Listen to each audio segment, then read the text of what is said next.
Experiencing FPS drops in League of Legends can be frustrating, but there are several steps you can take to improve your game's performance. Follow these steps to help resolve the issue. Step 1. Update graphics drivers. Ensure that your graphics card drivers are up to date. Visit the manufacturer's website, NVIDIA, AMD, or Intel to download and install the latest drivers, as updates often include performance improvements and bug fixes. Step 2. Adjust in-game settings. Lower your in-game graphics settings to reduce the strain on your system. Navigate to the settings menu and adjust options like texture quality, shadows, and anti-aliasing to lower levels to improve your FPS. Step 3. Close background applications. Before launching the game, close any unnecessary applications running in the background.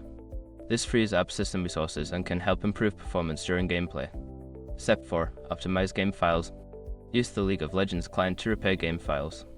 Open the client, go to the settings menu, and select the option to repair the game.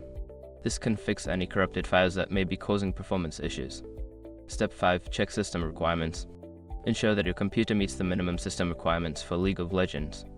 If your hardware is outdated, consider upgrading components like RAM or the graphics card for better performance.